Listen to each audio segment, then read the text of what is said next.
Nouveau rendez-vous d'actualité sur FM Télévision. Madame, Messieurs, merci de nous choisir et de nous rester fidèles. Mais avant de commencer, d'abord les principaux titres de votre journal. L'Uppercut de Bacolé au trésor public démontre à suffisance l'incompétence de nos autorités sportives. C'est le coup de gueule de Jules Alingueté dans le dossier 100 000 $ américains remis à Martin Bacolé pour un combat de boxe controversé. Deux sujets rwandais ont été aux arrêts alors qu'ils venaient tout juste de recevoir leur carte d'électeur. Les faits se sont déroulés à Lubumbashi. Soyons formés pour un avenir meilleur, c'est le thème de la 4e édition de la formation professionnelle gratuite à la faculté des sciences de l'UNIKIN, suivant le programme national de MESSEC. Merveille Lombo, président du MESSEC, est l'invité du journal de Lionel Ngolo. On ne sait toujours pas quand est-ce que va reprendre le championnat national. La tripartite FECOFA, l'INAFOOT et ADEFCO de jeudi n'a pas trouvé une issue heureuse à ce dossier. Après les titres et place au développement, Madame, Messieurs, bonsoir, bienvenue. On commence par l'actualité dossier 100 000 $ américains remis à Martin Bacolé pour un combat de bourse controversé. Le service de l'inspection générale de finances s'est prononcé sur la question ce vendredi via son compte Twitter. Gilles Alingueté a sévèrement critiqué les autorités sportives qu'il qualifie d'incompétentes. Elvis Messi a consulté pour vous son compte Twitter. Regardez. Le chef des services de l'inspection générale de finances parle de l'Uppercut pour qualifier l'acte posé par le boxeur international congolais contre le trésor public. L'Uppercut de Bacolé au trésor public démontre à suffisance les compétences de nos autorités sportives, a écrit Gilles Alingueté. Le chef de l'IGF ne sait pas expliquer comment le ministre des Sports n'a pas en amont vérifié l'existence du combat avant de solliciter un paiement. Pourquoi le ministre des Sports a sollicité par écrit un paiement du trésor public sans au préalable disposer de preuves de ces combats, s'interroge le patron de l'IGF. Le boxeur congolais de son côté, Martin Bacolé, j'ai cité, signe et persiste que son combat est maintenu à la date du 5 mars 2023, bien que son adversaire reste à préciser, a expliqué dans un direct sur sa page Facebook qu'il avait sollicité le paiement par circuit bancaire, chose qui n'a pas été faite de cette manière parce que, selon lui, on a voulu politiser cette affaire. Parlons du Congolais arrêté il y a quelques jours avec un lot de 300 cartes d'électeurs à Massimanima. La Commission électorale nationale indépendante confirme qu'il se trouve déjà entre les mains d'une juridiction compétente. Patricien Seya, rapporteur de la CNI qui était en conférence de presse le jeudi, a aussi évoqué la question d'un groupe d'opposants qui boycottent le processus d'enrôlement et d'identification de la population. On écoute la bouche autorisée de la centrale électorale. La CENI l'a déféré devant les juridictions compétentes et nous attendons les conclusions de la justice. Donc, c'est difficile de vous dire qu'à ce niveau, la CENI ou le monsieur, qu'est-ce qu'il a fait, comment il a eu ses cartes et l'intention aussi. Nous attendons les conclusions de la justice, d'autant plus que le dossier est devant les juridictions compétentes. Oui, M. Prince est revenu aussi sur la question de l'opposition qui boycotte ce processus. Je ne pense pas parce que moi j'ai suivi, d'abord j'ai vu les membres de l'opposition s'enrôler et certains qui se disent qu'ils vont se présenter comme candidats lors des scrutins. Alors je me demande qui est ce membre de l'opposition qui boycotte le processus. Sinon, la CENI a pris le soin de visiter tout le monde, d'inviter tout le monde, et pour le reste, nous allons apprécier les jours à venir. Enrôlement dans la province du Haut-Katanga, deux sujets rwandais ont été pris en deux le jeudi après être enrôlés dans les centres d'inscription. Ils ont été présentés aux autorités municipales de la ville de Lubumbashi où le service de sécurité les ont arrêtés. On en parle tout de suite avec Ania Kolé. Il s'agit d'Erichim, âgé de 23 ans, et Kelly Sharif, de 20 ans, tous deux de la même famille, qui ont été présentés au maire de la ville de Lubumbashi. Les deux jeunes sont passés aux aveux après les avoir interrogés. Ils affirment sans froid aux yeux qu'ils sont rwandais de père et de mère. Leur mère décédée, ils vivent avec leur père à Lubumbashi il y a quelques années. Martin Kazembe, autorité urbaine de Lubumbashi, a appelé à la vigilance. Nous lançons un appel à toute la population de Lubumbashi d'être vigilante. Parce que ça, c'est inconcevable. Les gens sans papier qui proviennent d'un pays voisin avec qui nous sommes en conflit aujourd'hui, se faire enrôler, c'est de l'infiltration pure et simple. Tout d'abord, parce que l'enrôlement est gratuit. On ne doit pas les faire monnayer. Mais ça nous étonne de voir des sujets rwandais qui se font enrôler calmement, paisiblement, sans être inquiétés, pourtant que les Congolais eux-mêmes sont en train de décrier par rapport aux difficultés qu'ils sont en train de rencontrer.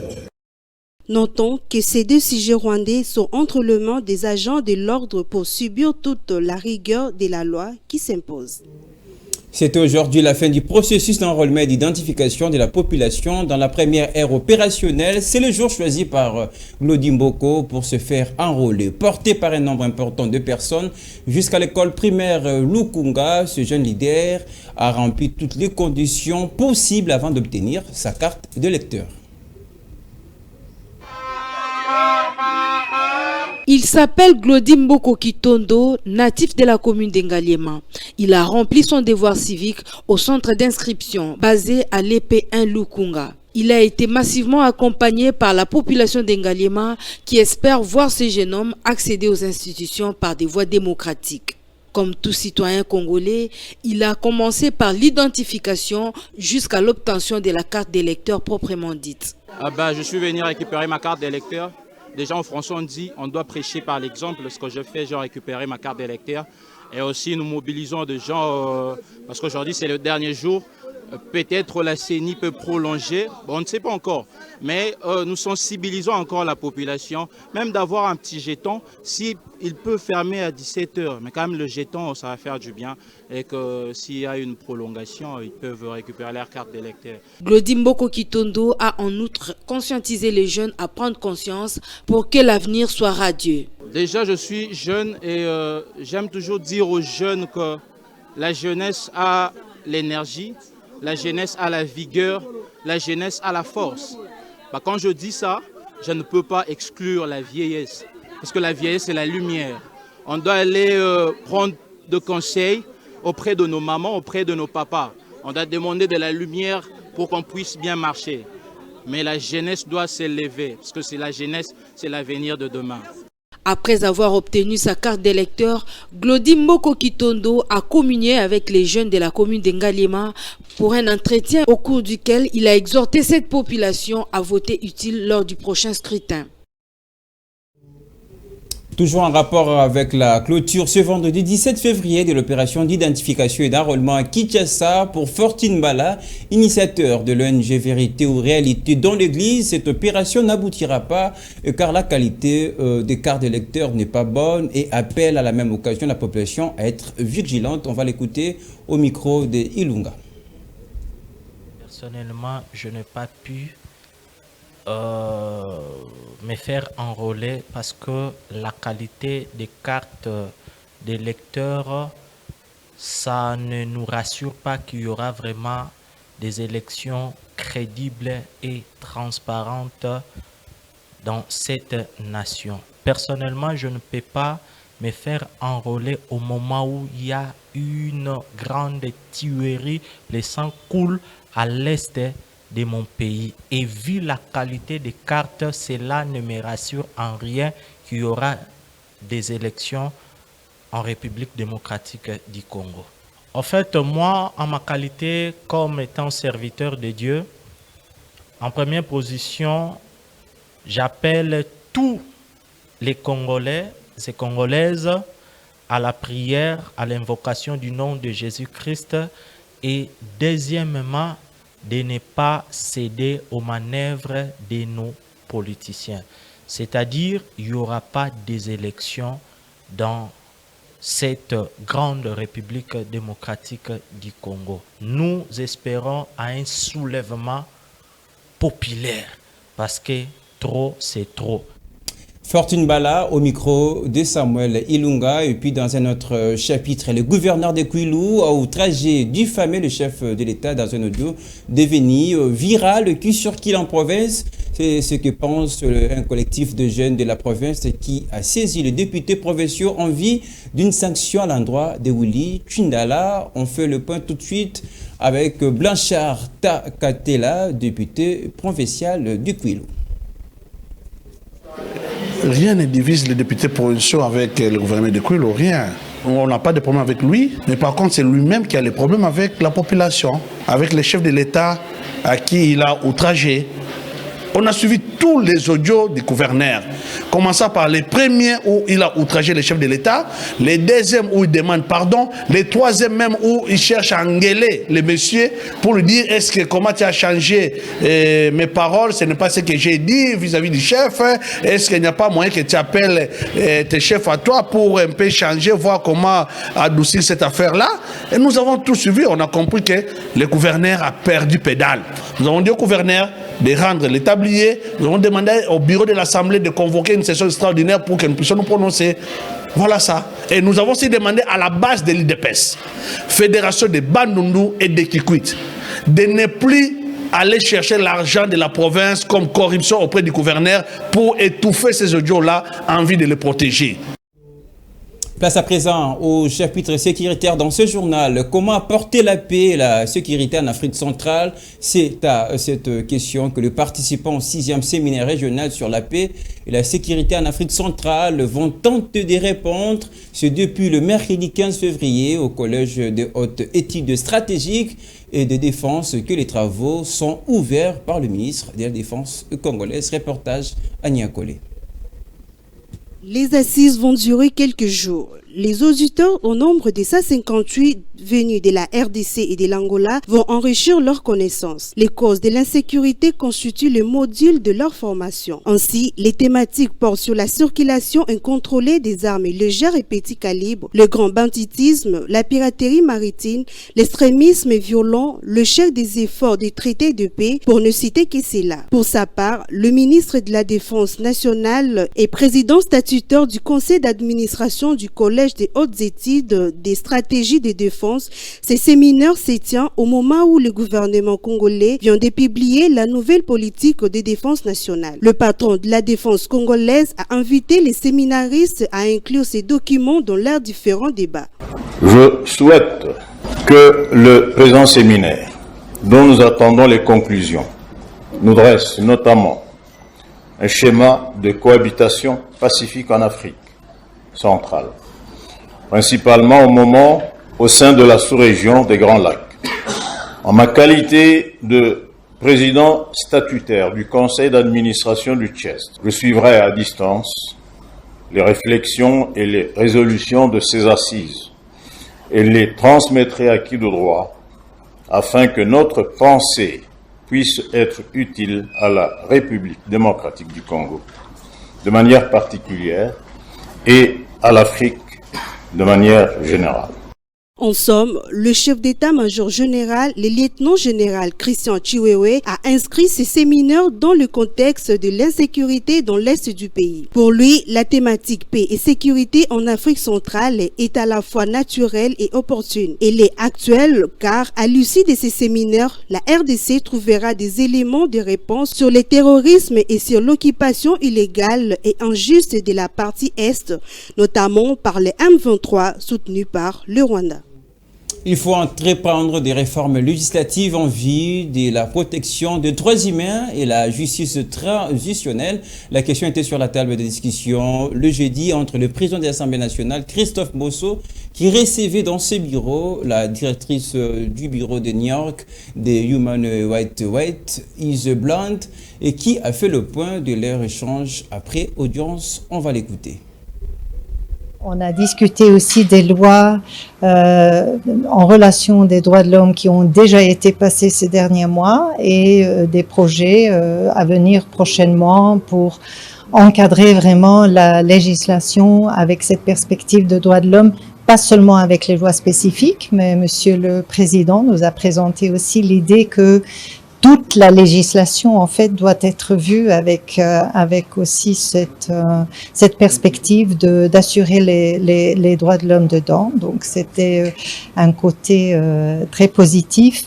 On a discuté aussi de la situation en général, la solidarité internationale qu'on a besoin de renforcer pour voir vraiment ce qui se passe dans ce pays en ce moment. Il inclut aussi la grave situation à l'est du pays.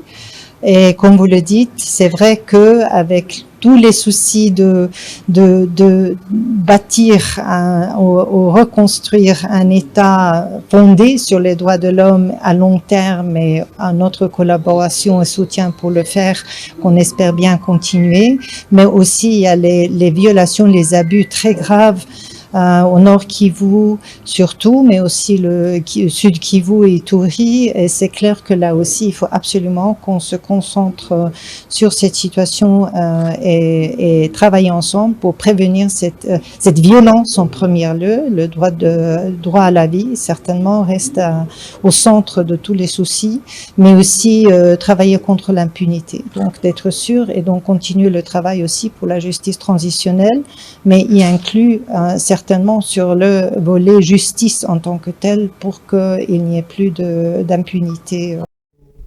Éducation à présent. Dans ce journal, évaluation des abus de substances psychoactives au quartier Mpassa. C'est le titre du travail académique défendu par Eloi Kidiemaka, étudiant finaliste à la faculté de médecine à l'université Belcampus. La défense de ses mémoires a eu lieu ce jeudi dans la salle de cette université. Reportage.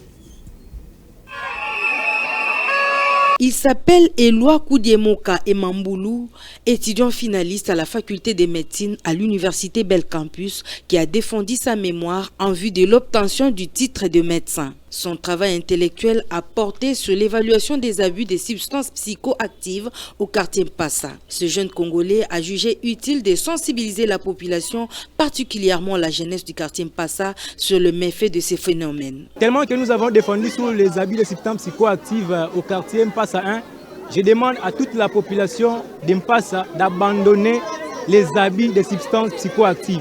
La consommation des substances psychoactives est délétère pour la santé. C'est pourquoi nous demandons à toute la population de Mpassa d'abandonner ces pratiques, puisque ça crée beaucoup de problèmes sanitaires. Ce travail intellectuel a permis à Eloi Kidiemaka Emamboulou d'interpeller la population, plus particulièrement les jeunes. J'ai vraiment des sentiments de joie, des impressions d'honneur, puisque nous venons de finir nos études à ce jour. Ce que je peux donner comme conseil aux jeunes, de suivre les chemins de l'université, de suivre les chemins de l'école, puisque les études constituent une assurance pour que demain vous puissiez gagner votre vie. Il porte désormais un titre académique qui lui permet d'exercer la fonction de médecin en République démocratique du Congo en vue de sauver les vies humaines.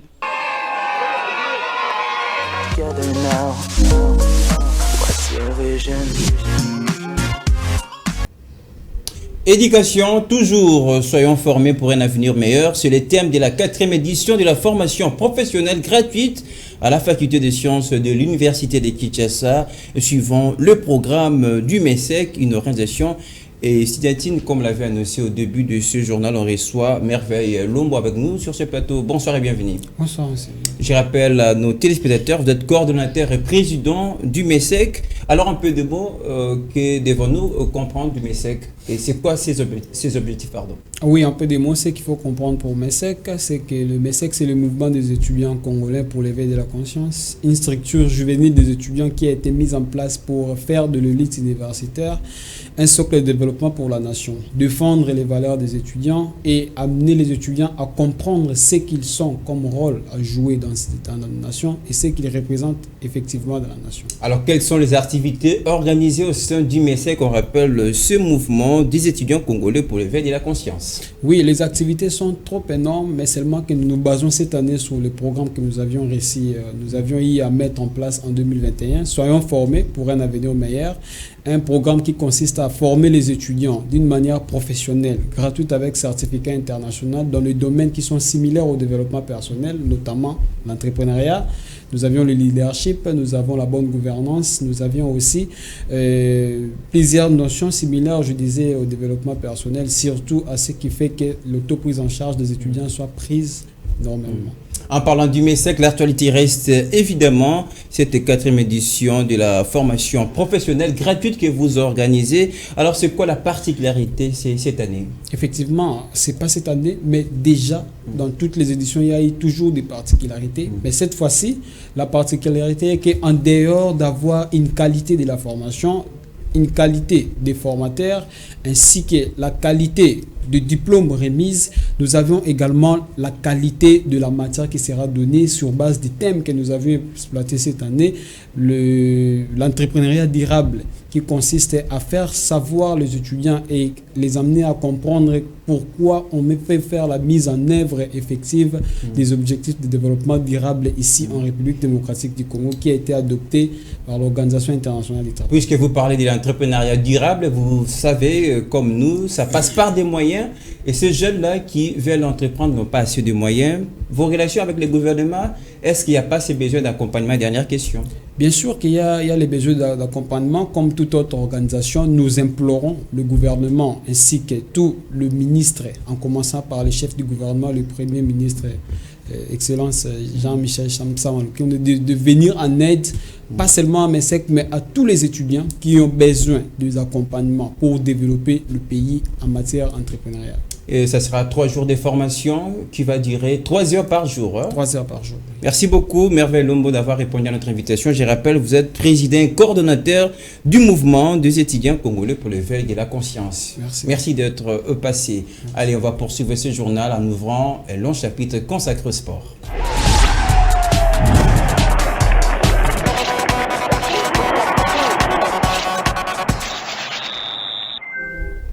En sport, c'est officiel, la RDC jouera son match contre la Mauritanie à Douala au Cameroun dans le cadre de la 3e journée des éliminatoires de la prochaine CAN 2023. Une décision de la FECOFA faisant suite à la non-homologation du stade des Martyrs de la Pentecôte par la Confédération africaine de football. Reportage. Si la FECOFA avait du mal à annoncer, du moins l'information a été officialisée par la Fédération de football de la Mauritanie que la rencontre de la 3e journée des éliminatoires de la CAN 2023 entre la RDC et la Mauritanie se jouera au stade Japoma de Douala au Cameroun. Rappelons que cette délocalisation s'est justifiée par la fermeture du stade des Martyrs de la Pentecôte déclaré non homologué par la CAF. Une situation qui suscite des réactions dont les analystes sportifs. D'emblée, je dois vous dire la vérité, en tant que Congolais, journaliste congolais, j'étais pas surpris parce que moi je l'ai toujours dit, il faut commencer à civiliser nos supporters. On ne doit pas continuer à réhabiliter le stade pour qu'après un résultat qui ne vous satisfait pas. C'est une opportunité aujourd'hui pour que tout le monde comprenne, les dirigeants de football et les dirigeants du pays, qui comprennent que plus que jamais, c'est le moment, c'est l'occasion qu'il faut saisir pour construire des infrastructures dignes de notre pays. Le seul stade en règle en RDC est celui privé des Kamalondo appartenant au TP Mazembe qui par ailleurs a ouvert ses portes mais zappé par la Fédération Congolaise de Football Association qui préfère délocaliser ses matchs du côté du Cameroun. Avec 0 point dans le compte, le débit de Sébastien Desabre en officiel et s'annonce pénible. Venons-en aux objectifs domestiques. Pas toujours des dates pour la reprise du championnat national malgré les efforts de la FECOFA qui promet de tout mettre en œuvre pour la poursuite de la 28e édition du championnat congolais. C'est la résolution en tout cas de la tripartite FECOFA, l'INAFOOT, ADEFCO, tenue ce jeudi au siège de la FEDE. L'annonce faite par le président intérimaire de la FECOFA, Donatien Timanga Mwamba, je citais, de disponibiliser des fonds à la mesure du possible de la trésorerie fédérale pour la reprise du championnat national, en attendant la salvatrice intervention du gouvernement congolais en exécution de la promesse de prise en charge de cette compétition faite par le président de la République, chef de l'État, Félix-Antoine Tshisekedi Tshilombo. Au sorti de cette réunion tripartite avec la FECOFA et la Linafoot, Lambert Osango, président de la DEFCO, a déclaré ce qui suit. Au jour d'aujourd'hui, nalelo toki koloba que solution ya kobandela ndembo lelo lobi nanu teme a rassurer biso que azana musika mingite peut-être à trouver solution. L'association des dirigeants des clubs du Congo, de son côté, promet de se réunir dans les prochains jours pour donner sa dernière position. Tozali pe na franchise na biso aussi tolobaki 2 semaines après biso pe toko sangana peut être tozwa malikanisi ya suka parce que bana balembi ba entraînement. Rappelons que cette 28e édition du championnat national est arrêtée depuis le mois de décembre 2022. Place au rappel des titres. L'Uppercut de Bakolé au trésor public démontre à suffisance l'incompétence de nos autorités sportives. C'est le coup de gueule de Jules Alingueté dans le dossier 100 000 $ américains remis à Martin Bakolé pour un combat de boxe controversé. 2 sujets rwandais ont été aux arrêts alors qu'ils venaient tout juste de recevoir leur carte d'électeur. Les faits se sont déroulés à Lubumbashi. Soyons formés pour un avenir meilleur, c'est le thème de la 4e édition de la formation professionnelle gratuite à la faculté des sciences de l'UNIKIN, suivant le programme national de MESSEC.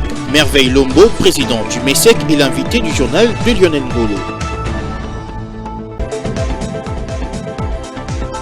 On ne sait toujours pas quand est-ce que va reprendre le championnat national. La tripartite FECOFA, Linafoot et ADEFCO de jeudi n'a pas trouvé une issue heureuse à ce dossier. C'est la fin de ces rendez-vous d'actualité sur FM Télévision. Merci à Patrick Ngougo qui l'a réalisé et Daniel Dacruz. L'actualité reste en continu sur notre YouTube. Tapez Fondation Maloa Télévision. À très bientôt avec les mêmes plaisirs.